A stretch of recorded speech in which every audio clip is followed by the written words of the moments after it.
The biggest mistake the Niners made in 2020. You might have to think about this one because there were some doozies. But what was the biggest mistake the Niners made in 2020?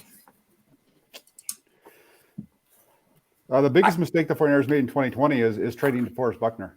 That was their biggest one. And I know that they got people like to talk about how they got Ayuk out of that, but they could have re-signed Buckner, and I think that would have helped them with their pass rush, which would have helped them out overall. That's my biggest one. And the fact that they didn't get a whole lot in return for him. You pointed that out a few times. I think they got the 13th pick for a defensive tackle that's the second best in the game. So that's where I would say they made their biggest mistake. Yeah, if the Jets got 2 firsts for a box safety, how could the Niners not get 2 firsts for the second best defense? I don't get it. Anyway, Tony.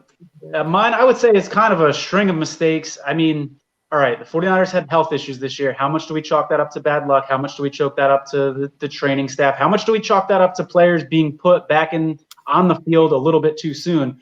I'm going to put in that pie percentage of fault, I'm going to put that last piece as part of it, right? I think there were guys, I mean, you could even say it with Garoppolo that he may have been brought back too soon. There were guys that were brought back too soon. Debo gets on the field and then he's hurt again and things like that. I'd like to see a better handling of 49ers injuries, particularly when guys are already hurt. Oh, there's been another setback. Oh, I don't want to hear that word anymore. You're right. Maverick.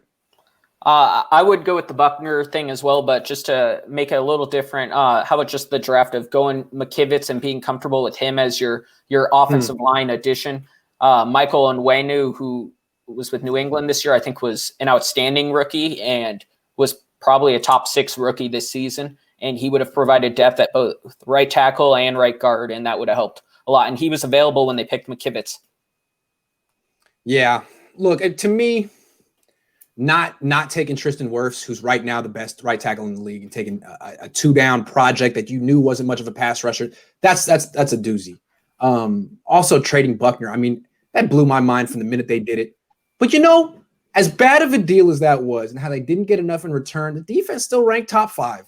If that was Robert Saleh's call and he said I can still have a great defense without him, he was pretty much right. It would have been even more dominant if Nick Bosa had stayed healthy. So to me, the biggest mistake the Niners made in 2020 was not signing Tom Brady.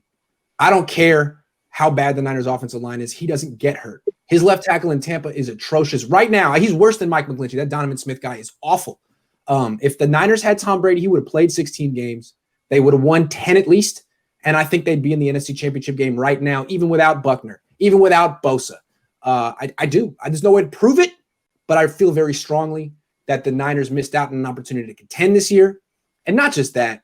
Do you understand how much money Jed York would have made in revenue this year if they had Tom Brady? The decision not to sign him cost them wins, but also cost them millions and millions and millions of dollars. I mean, Jimmy Garoppolo jerseys right now are like 99% off at Finish Line and Macy's. Like you get that for like $350.